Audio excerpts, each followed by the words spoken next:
Amazon One Medical presents Painful Thoughts. Do they ever actually clean the ball pit at these kids' play gyms? Or is my kid just swimming in a vat of bacteria, catching whatever cootie of the day is breeding in there? A cootie that'll probably take down our whole family. Luckily, with Amazon One Medical 24/7 virtual care, you can get checked out for whatever ball pititis you've contracted. Amazon One Medical. Healthcare just got less painful. The wrongs we must right. The fights we must win. The future we must secure together for our nation. This is what's in front of us. This determines what's next for all of us. We are Marines. We were made for this. This episode is brought to you by The Ground Leveler. Do you have problems finding flat ground for your tent? Does your so-called friend always take the best spots? Then the inflatable ground leveler is a solution for you. Simply inflate this wedge-like pad to the desired height, place it in a low spot, use a level from your garage, and sleep like there's no tomorrow. Or bring a hammock. Check it out at flatearth.com.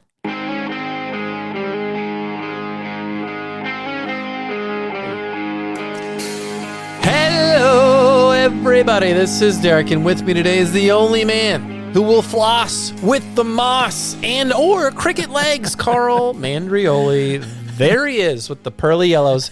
What's up, buddy? How you going? Welcome to the Backpacking Delicious podcast, brought to you by Enlightened Equipment, makers of the best ultralight quilts on the market. Please check them out at enlightenedequipment.com.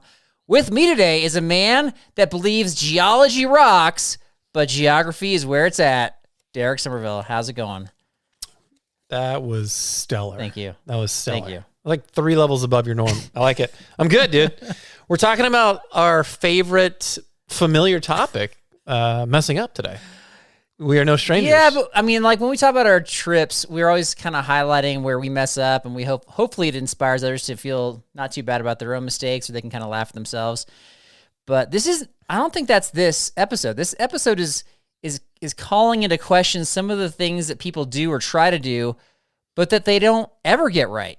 Like never, right? Yeah, that's true. I think there's a plethora to choose from. Really? And, I actually have one that's kind of personal that involves you.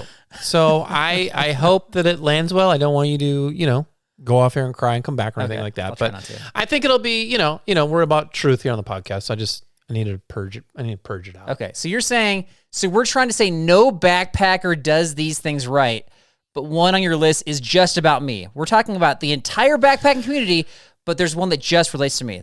Well, I think a lot of people in your region can relate, and or you can apply it to the region you live in. Right? Okay, so no backpacker in a region that's you'll near see. me. You'll see. Okay. I don't think... for me, it's a certain region. For me, it involves a certain region. Okay. Let's say it's Tupperware Mike, and he's in a different region. It might be like, yeah, Derek, I relate with it. I can't find anybody in this region who can do this. It's still... Sounds like you're already off the topic a little bit, but we'll see. We'll find out. Tit for tat, Okay, well, let's just be real with each other then. What's something that you can never do right in general, just in life? What can I own never up to it? What you got? What can I never do right? In life in general, not on the trail? Yeah. Something I'm not that good about, and this might sound like I don't know if it sounds like a serious thing or not. To me, it's like a bigger deal than it is with my kid situation. Like I feel like I try to go to bed at a good time, and I fail regularly at going to bed at a normal time. And then I stay up too late, and then I feel like garbage more often than not. Okay. So that is something. What's a normal time in your world? To go to bed? I'd say like 1 o'clock, 1:30. So you feel like your goal time is 1 a.m. No. You can't That's what I usually end up doing. It used to be. You said you can't go to bed at a good time. So what's a good time? I can't go to bed like 11, even 12. Like last night, I think I went to bed about 12 for the first time in like a few months. And it felt great. It felt great. When I'm asking you something you can never do right, you're saying you literally did it right last night. Interesting. Yeah, but look at the percentage of losing. It's high. It's very high. I know. And I'm trying to hit on things with this episode where it's like, you will never do this right. Not 90% of the time, but never. You're never doing this right. Like how many days a week are you growing new hair? Never. You're not. It's 100% failure. That could be on your list. That's a better answer than mine. So what do you got on your list? What are you horrible at? I'll tell you something that everybody else thinks I'm horrible at. Besides growing hair. Well, you know about this because I put a video out a couple weeks ago, which is getting a rattlesnake out of the way on the trail. Oh boy, yeah. Did you? I don't know if you guys saw my comment on Instagram. It was like, I don't know if it was more disturbing watching you try to hit a snake with a rock, which was pathetic, or the fact that the snake was just like, this doesn't scare me whatsoever, and then you still like, it was just, that was pretty funny. So yeah, okay. You didn't know what I was doing, obviously, because your comment was not appropriate to the situation. I'm not trying to hurt the snake. You're trying to move the him. snake with the rock. What were you trying to do with the rock? I'm trying to scare the snake, and my aim was actually, if you look at the video, it was actually stinking amazing because it was landing right next to the snake, and it still wasn't moving. Though I still was failing, but the aim was good. First of all, you're not going to hurt the snake if you hit him with a pebble. So I don't know. It's like if you just. I don't know if that's going to... What did you expect him to do? Just like slither away really quick or something? Like what was your hope? Since I've done this literally like 100 times, yes, exactly that. And it's worked every time, but not this time. So the one time you record it and put it online, it was the one time it didn't work. Yeah. I don't believe that. I don't believe that. But you know what? If you want to like puff your chest out and be like, yeah, Carl, you don't really know what you're doing. Don't worry, man. Like this video attracted all sorts of I believe it. Trolls and negativity, and they let me know. I believe it. I believe it. People were like telling me everything from, what was it, like just kill the snake to how dare you throw a rock towards the snake. We've had the full gamut. It's pretty amazing. Oh man, what was their advice to remedy the situation? Did they give any input or just troll you? I mean, a lot of them were just like use a stick to move it, which is what you're supposed to do, but there weren't sticks around. I didn't have trekking poles, and I wasn't going to start breaking I don't know if people could tell. It was scrub oak. It wasn't trees. So no, I could tell. Yeah, there wasn't a lot of. I think going around is not unreasonable. So people were. Did you have a pack on or anything or no? I didn't see. Yeah. So why don't you just take your pack out and just be like, try to hit it with your pack, slide it out of the way with your pack. Of all the troll comments, that was not suggested. Strangely. Well, they just got to think outside the box. You know what I mean? You know what would have worked 100% though, and I don't know if the trolls thought of this, but I thought of it. Okay. Is all you needed? You don't need to throw a rock at it. Okay. You don't need to throw anything at it. Just take off your shoe and put it next to it, and it will be so grossed out it'll probably just take off. We're gonna talk about that. Better yet, just get with like an earshot of it and just take your hat off. Right. Show them. And be like, whoa. I got multiple shoe stuff for this episode, so that's funny you mentioned that one. Okay, that's good. That's good. Thanks for watching it, and thanks for your encouragement, as always. All right. Snake 1, Carl 0. That's right. Moving along. All right, Bible verse of the episode, James 4:17. Whoever knows the right thing to do and fails to do it, for him it is sin. So, Derek, when it comes to backpacking, do you know the right things to do all the time? Ethically? Or... It could even be the snake. Like you would have had no problem moving that snake out of the way, for example. I'm not gonna kill the snake. I didn't say you had to kill the snake. I'm just saying ethically. Do I know the right thing to do by the book? Probably not all of it. I think I have a general solid understanding, but I think there's some things. I'm sure there's situations that would arise. I'm like, I don't really know what to do here. But I think that we've talked about that too. It's like I find a weird enjoyment out of that, like figuring out what to do or figuring out the best solution in the moment, right? So. And we're blessed to have a group that generates hard to figure out problems every trip. Yeah. So I do appreciate that about everybody in our group. That makes the trip so much more fun. Because people aren't gonna like melt down and fall apart. They're like, dude, what are we gonna do? We gotta fix this. Right. I don't know why I'm doing my Rocky voice right now, but that's usually what comes to mind. So yeah. That's funny. Moving along with right thing to do, things we should never do. No backpacker does these things right. All right, you wanna go first? No backpacker. Okay, one that's on my list is about socks. Right away. I'm just going to use this one right away. Okay.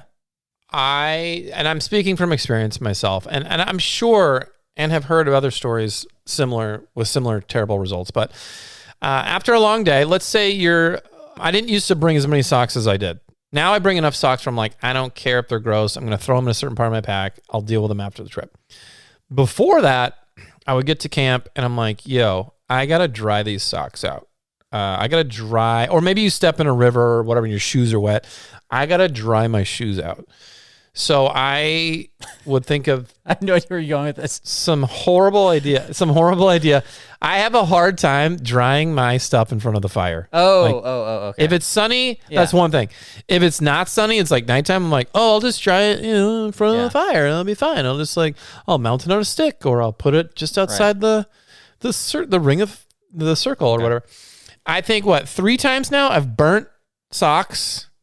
I've burnt shoes. You've been there to see my rubber melt. Right. So I don't know if I've ever really gotten it down. I don't know if I've ever really dialed it in. So drying things by a fire, I think there's people that mess up all the time. Yeah, and you're playing it safe. You're like, this is my experience. I've struggled with this. You're kind of taking ownership of it, which I appreciate, but that's not what this episode's about. Again, it's about no backpacker does this right. I've seen shoes and socks steam by the fire. So I've seen them act, it looks like they're drying, or I don't know if they're steaming or they're smoking, but in the end, either they end up getting too close to the fire and they end up melting or creating some sort of uncomfortable pad on the bottom of the sock, or like you're describing with the shoe, or if they're too far away from the fire, it looks like they're steaming, it looks like they're drying, but then after leaving them there forever, they're still wet in the end. So it's either one or the other. They're still wet. Yeah. They're still wet. So does anybody do that right? Do you do that right? I've never seen it. I've never seen it done right. You can let us know, but I would be surprised. Please, if I'm out of line, tell me, please. Yeah. Okay. That was a good one. I like that one. Yeah, what do you got? All right. So I'm going to say that no backpacker consistently knows how far it is to camp. Okay. I'm going to assume you're talking about hey, I'm in a new place. I've never been here before. As opposed to That's a really good clarification. Because you've gone on trails, running, biking, whatever, and hiking multiple times. You're like, hey, yeah, I know we're good. Right? So if it's a new place, like we were in Banff, I'm like, oh, nobody knew. And we had GPS everything. And it was still all jacked. So yeah, so that's a good clarification. In a new place, but it could even be in places you've been, because if you're going with a group and you're going with people who are like, okay, how much farther is it? That, the age-old joke is like, oh, mile and a half. And the reason why that's a joke is because nobody really knows. No. And even if you have your app out and you're like, well, it actually is a mile and a half. Well, what does that mean? Does that mean 15 minutes? Does that mean 45 minutes? Whatever it means, add at least 20 minutes to it, because you're farther than you think. That's funny. I think for the first time in quite a few years, this is when we were hiding under a tree during the rainstorm at near Aloha Lake. We're taking shelter. Tahoe. We're not hiding, but go ahead. We're hiding. We're fearful. For 2 things. One, we were there for about 5-6 minutes, and I realized there was another guy across the trail hiding. I didn't even see him for 5-6. I'm like, he's just taking shelter. He was like a shadow. He was like a shadow. He never said a word. I was like, what is this guy, mountain man? Oh no, it's just a hiker. Anyway, after the rain let up, I think I saw somebody on the trail. I'm like, hey, you guys, and they were coming the other way. I'm like, hey, is Aloha Lake close or something? And I'm like, the moment I said it, I'm like, I don't even know why I asked this. Why did I even bother it? Right. It's such a waste. They're gonna lie to you. And the guy was like, yeah, it's just over the ridge. And I'm like, just around the corner. I'm like, it's like, all right, whatever. And he was actually correct. We went maybe 50 yards, 75 yards, and it was right there. And I was like, this is not that, dude. It was close. I remember thinking he was actually pretty darn right. That is a first. We'd actually backtrack and find it because we'd actually overshot it. We surprised ourselves. Whereas Maroon Bells, somebody's like, oh yeah, it's just like a half a mile and you'll be there. And it was no. It was 2 okay. plus. That's another thing is you don't ask people because they always, especially if they're coming downhill, you're going uphill or vice versa. They don't know. They're estimating and they don't know how fast you're going. They don't know anything about you. The guy had all the tech. Yeah. Sometimes you see people with all the tech, all the little devices. I'm like, oh, they'll know. I don't think they still know. Unless you're lost in conversation that's just amazing to you, very rarely are you like, oh, we're already here. This surprises me. We got here faster. And if you do have that thought, you're probably not really there. There's probably a false summit or a false lake, or it's like a pond and you're trying to get to a big lake. We've had that before. We're like, oh, we actually got to the junction way faster than we thought. Oh, that wasn't really the junction. So yeah, that's mine. Yeah, that's true too. That's true too. All right. What's yours? Okay, my next one involves food. I don't think any backpacker, this all varies for everybody, but I don't think backpackers, if they're cooking noodles in a freeze-dried pack, ever really cook the noodles perfectly. I don't That's a think great one. anybody can do it. That's a good I one. get like overcooked. I get like soupy, or I get like it's still a little crunchy. Al dente. It's never al dente, Carl. Maybe once I got al dente. Maybe. Never al dente. Dude, that's a good one. Kind of annoying. I think I've done pretty kinda- well with the noodles, I'll be honest. But I would say frequently I'm messing them up. Frequently. So that's really funny. Jeez. Yeah, even if we bring the measuring cups, it's just, it doesn't. It's not always accurate. Because, well, you get the altitude affecting things. And the How does altitude affect noodles? What's your intel on that? noodle, well, the soaking time, the boiling time, like all the little numbers, everything's like thrown off a little bit. You know what I mean? Numbers. All the numbers thrown off, dude. It's not. You're doing calculations not the when same. you're rehydrating. I'm like a computer up here, dude. Okay. I have to be with you. You know what I mean? All right. Just a second or two off, those noodles are ruined. I'm not going to go so far to say that no backpacker does these things right, but if you're talking about freeze-dried meals, I'm going to say that a lot of folks fail at that frequently. I think that's a chunky number of failure. That's all I'm saying. All right. I've never. right, Okay. what do you got? From my experience, I've never seen anybody, including myself, hang a bear bag correctly. So they hang it over a limb that a bear can't get to. So the limb is too weak to hold the bear's weight, but somehow strong enough to hold the weight of the food. And then if you take it to the next level where you counterbalance it, you have the two bags, one on each side, but it's also away from the main tree, the trunk, but also Right. high enough off the ground, but also you can get the food back down. Like it's possible to get it down because it's not too high, right? Like if it's too high, you'd have to find a stinking long stick, which Stinking long stick. I've just never seen it done.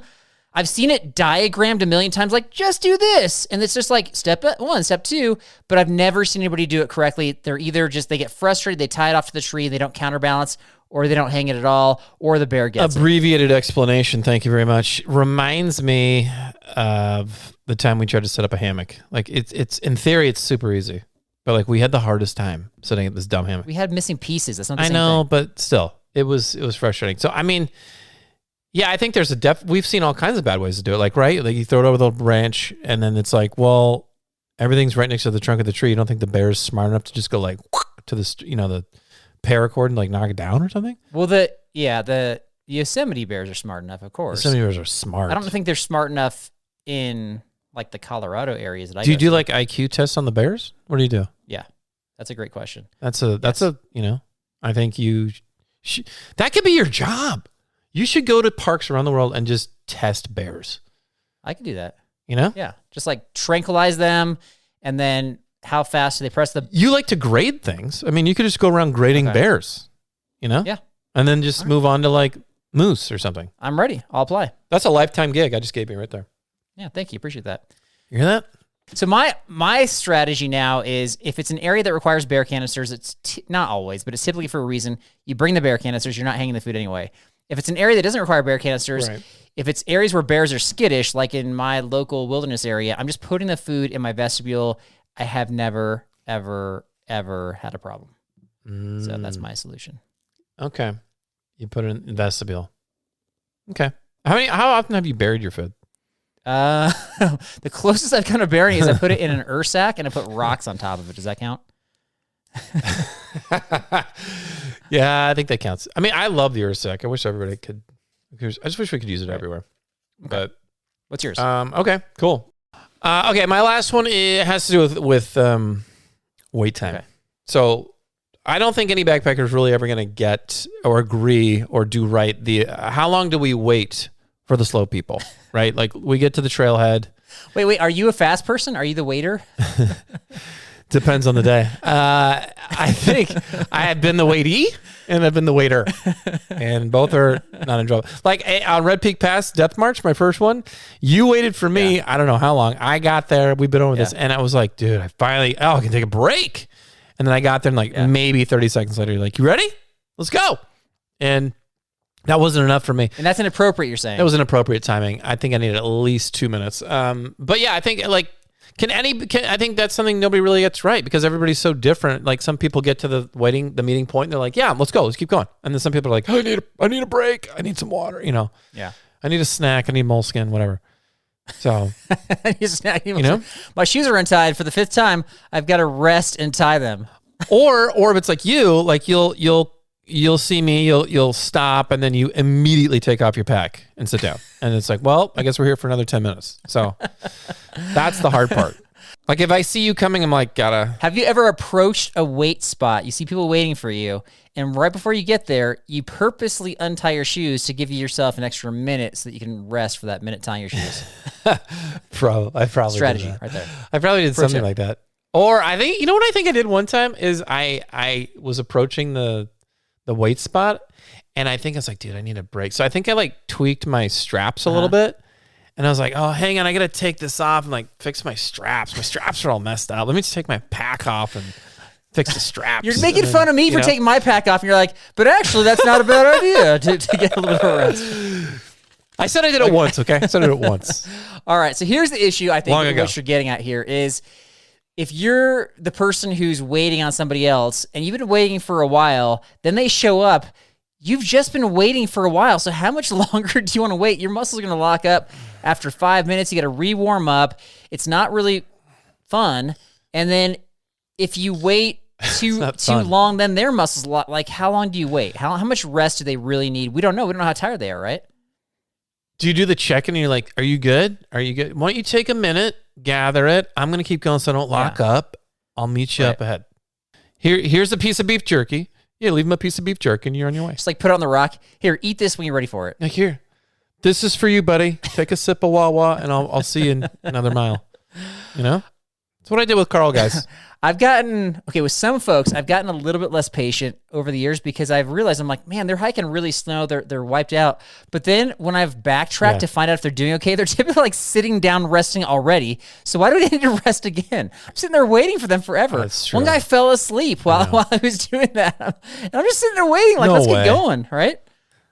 They fell asleep? What? In the middle of the trail? Patience level is dropping. So I don't really know the proper amount. I just think that as long as they're safe and they know which way to go, just keep on going.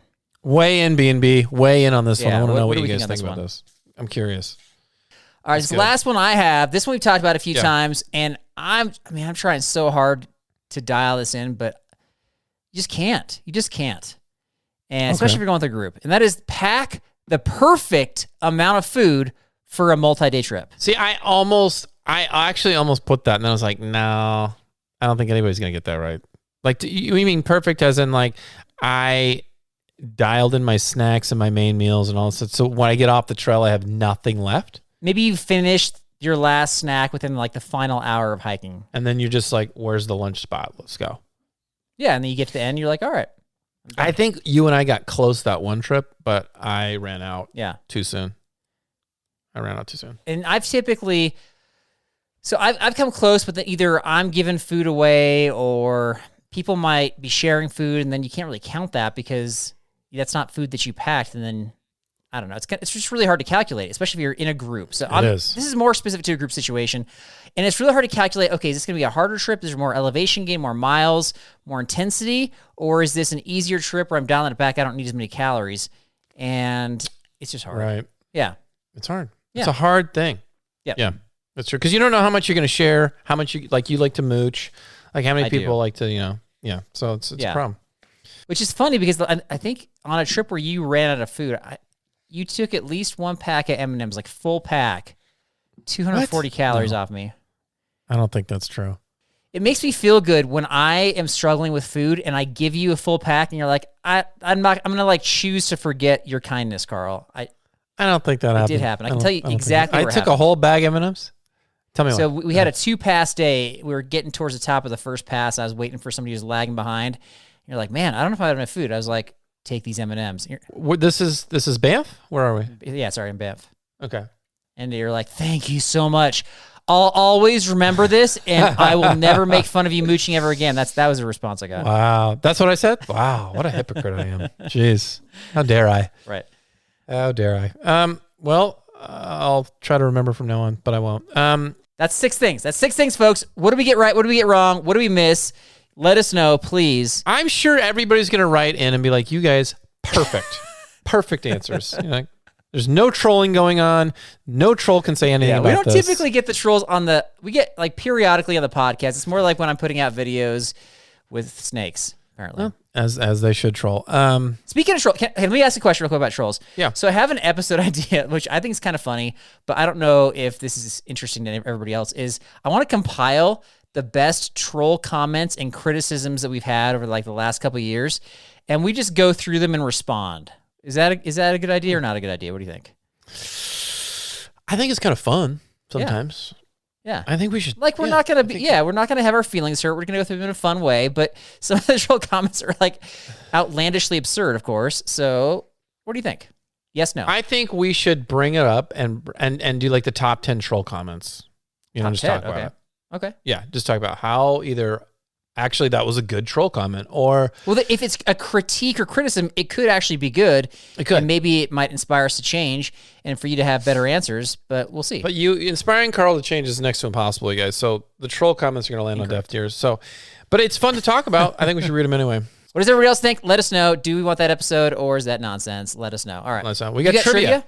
I got trivia. I got I don't know. What do you want to call this? Messing up mistake trivia. Coming up next. Do you struggle with joint pain, breathing at altitude, uneven terrain, or simple exhaustion? Then it's time to up your trail game, folks, with our good friend Rowan from Summit Strength. He's got a specialized program that will be just right for you to conquer your next adventure. Don't be left behind by the group again. Get your hands off your knees, get your butt off the log, and feel good getting after it with Summit Strength. The link to your success is always in our episode description, but you can check out all the information you need at summitstrength.com.au/online. It's time to be strong and pain-free for your next adventure. All right, here we go. We got some trivia for you. I'm sure you'll find a way to complain about these. That's fine. This is Derek Trivia, so you're just going to have to figure it out and answer it. So, And your trivia is the best, as always. I know, it is. It's original. Okay. I want you to put these in order according to one website. This was like a survey that was done, and I did the top 4, and I want you to put these in order from least common to most common mistake. Okay? I know it's subjective, but I think you can figure these out. I think you'll get this right. All right, I'm going to give you 4. Here you go. Put them in order. People underestimating the trail difficulty, not checking the weather, not starting early enough on the last day, skipping the research of the park and trails ahead of time. I have no idea. So which one is the least common to the most common, according to the survey? Most common, least common, I don't know. I would guess, what was the first thing you said? The trail difficulty? Underestimating the trail difficulty. So I'm going to put that at the end. I would guess it's the most common. Least common would be not checking the weather. I think people generally check the weather. Then the second least common would be starting early the last day, then the park research, then the trail difficulty. Incorrect. That's pretty close. Number 4 was not starting early enough. I think that's the least common because they're only referring to the last day, not like every day. And so you're only talking like one day. And then it was not checking the weather, like you said. And then it was underestimating the trail difference or difficulty. And then most people don't properly research the park and the trails. And as you know, as a trip planner, it's like, well, what does this park require? Permits? What is the elevation? Or what is there any closures? Or is there like how many times have we heard like, oh, there's snow, you can't go that way, and then we get there and it's like we went that way or whatever, right? So, but that's not. Yeah, that's I don't know if that's research. that's not research yet. But skipping a lot of that is. That's another great Derek question. So thanks for that. But yeah, I don't. And we said I was close. It I is don't a think great I was question. close. I don't think I got a single one right. You in got any the of weather slots. one right. You got the weather right. I said that was the least common. That was like You said the it was one that I the said second first, and you said it was the second one. Did I? I was not Oh, right. Well, Yeah. maybe you just needed to again. You're skipping research, obviously. I didn't. So, Here's why it's subjective. Is because let's say you don't do any research. You do 0. You show up to the park. You're like, all right, we want to go hike this trail. The rangers at the station, whether you want to hear from them or not, are going to tell you everything there is to know about the park and the rules. And then if you've been to the park 20 million times and you're actually reciting what they're about to say to you, they're like, we still got to tell you. So I don't think that's correct. That's assuming you even see a ranger.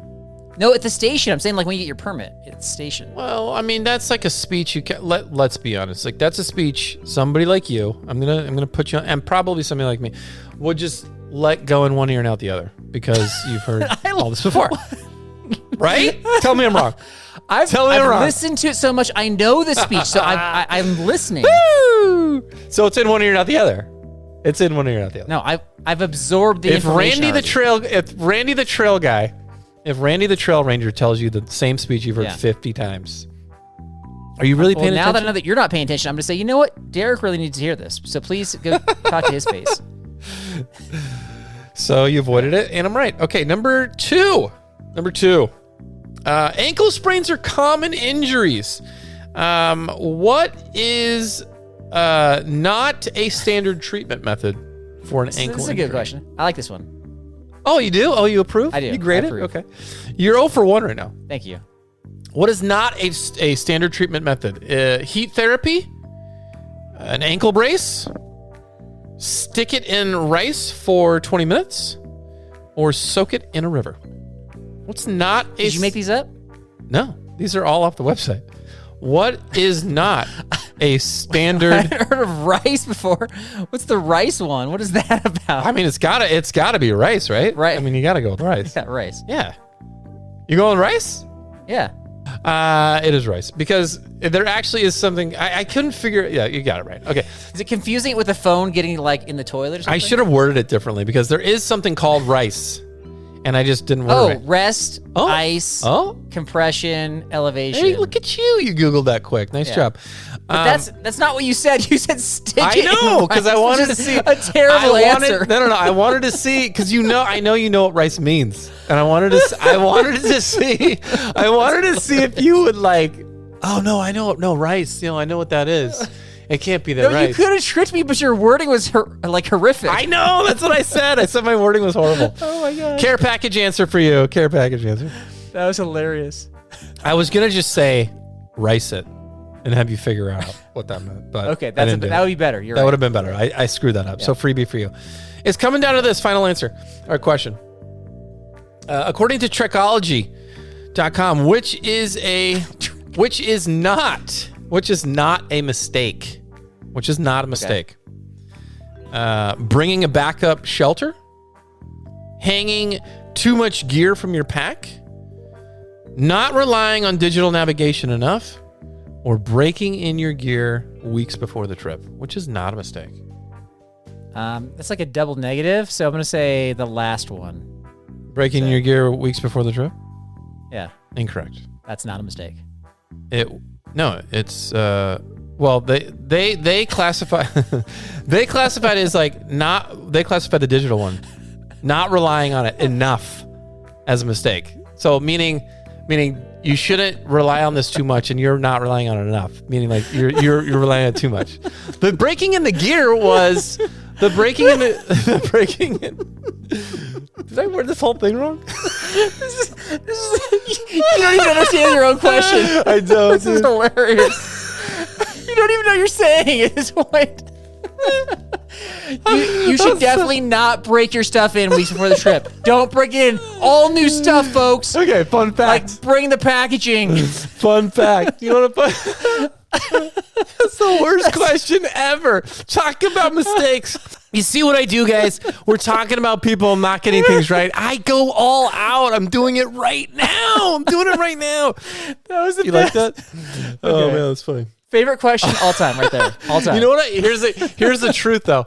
Here's the truth. I was setting up. I don't know who knows this or not already, but Carl's not a fan favorite of the fake ads. I love doing fake ads. I can do them quick. He does trivia so much faster than me, and I hate coming up with trivia questions, right? So I was sitting here doing this trivia question, and the way they worded it online was like, it was like all the it was a lot of double negatives. I'm like, wait, and I sat there for like 10 minutes. I'm like, wait, how would I word this? Is it not? Is it like I did it? And then as I'm reading it to you, I'm like, oh my gosh, dude, I just did this whole thing wrong. The whole thing wrong. Like none of these are mistakes except the third one. So, you know what? You passed trivia. How about that? You passed trivia. All right, deal, sold. That was worth it, though. That 10 minutes you spent staring at the question was worth it. So thank you. You know what? Thank I'm you here for to that. entertain at my own expense today. Yeah. So you guys are That was good. welcome. Troll that. Oh gosh. Troll that. Troll that. Woo. There you go. Yeah, plenty. All right, 3 tidbits, my friend. Go ahead. All right, first one is just yesterday. We have a new Patreon supporter named Matt. I don't know anything about him, where he's from, or anything. He hasn't responded to my email yet, but I just want to give him a quick shout out, and we'll give full details later. But Yes. Matt, thank you so much for joining the Patreon family. Thank you. Yeah. Yes. I feel bad actually with this next tidbit because this one is actually calling. This is like a trivia issue that we had. Oh boy, here we go. Yeah, and when people, I'm at the forefront. well, yeah. People don't typically take my side, but they took my side on this one. Do you remember the question about why are most hammock campers east of the Rockies? And you're like, this is a terrible question. And I told you it was easy. Phil H took the time to email me and said that was a Captain Obvious question, and that I should start asking questions like who is buried in Grant's tomb so that you can get the questions right. Oh, so he was mocking me. Yeah. That's good. Okay. Yeah. I'm not really like, okay. That's good. Well, what's the tidbit? Just, I'm an idiot on that one or what? He just an email he sent. He didn't say you're an idiot. He just says he just thinks that I should ask you some more Captain Obvious questions so that you can get them right. Okay. Well, if he wants to review who's got more trivia right, he can do that too. I could research that and email him. How about that? Okay. Huh? All right. Who's got more trivia right? Take that, me or Carl? Phil. Yeah, Take Phil. Okay. Yeah. I don't really know if that Who's winning this year in trivia, by the way? Is it me? we've been tied. We've been tied for a while. I think I have the edge. Okay. Well, we're gonna have to reboot soon. All right. Last tidbit I have is I've got a kind of a review / preview, something that just came out. Yeah. And we've talked about these on the show before. I don't think you use them, but they're shoe inserts called Super Feet. Super Feet. Got the blue, got the green. Okay. Oh. So these Super Feet aren't new. They've been around singing forever. And I've been using them. I've used them for years.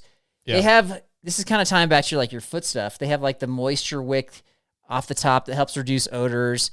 Do your shoes stink, honestly, day to day? Normally, I mean, they can. I have like a spray of, I think like Lysol disinfectant. Sometimes I'll spray them if I'm like active. So that's a yes. If you have to use a spray, that's a yes. That's a hard yes. But I only do it if I'm active all day. Okay. Like if I'm running or doing some active. So these are inserts that are helping with. There's a kind of arch supports. They're supposed to help. So they kind of help with that. They have like a carbon fiber cap on them that gives a little bit of spring to your step. So this could actually help you go faster on the trail. But here's what's different about them. Yeah. I'm not actually sure if the carbon fiber thing's different, but what's different about them is that they have different levels of arch support. So they typically were all about the same level. So it's kind of like a one size fits all. And now they have like different levels. So this is the blue one, for example, is medium arch support.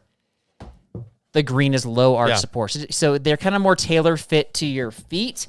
And yeah, I mean, yeah, like shoe stuff's expensive, man. If you were to go to something like the Good Feet store, like you're talking like $1,000. So if you can get away with these to help issues like plantar fasciitis, I would look into these. I think these are a potential solution. And you go to places like REI where you can buy them and you have a year to return. Like, yeah, what's the risk, right? Are you going to use, which one are you using, the low one or the medium? So the last one that I used was the green one. And then... You like it? Yeah. And my wife uses them as well. I haven't been using them more recently. I started having like major foot problems, not from the Super Feet, but from other issues I was having just from like trail running. And people don't really want to hear about that. So I'll stop talking about that. That is disgusting. Yeah, please. So it's another episode. One of the foot problems was not the issue you have with stink foot. So it wasn't that, just to clarify. Yeah, that's good. Okay. That's good. All right. So thanks to Super Feet for making some adjustments that are way less expensive than orthotics or the Good Feet store. That, my friend, is all I got. That's it for me too, guys. Check out the social media handles and let us know what you think about all the questions and things we had today as far as trolling goes and who does things right and all that jazz. And we will see you next time. Remember, guys, if you want perfect trivia questions, this is the spot.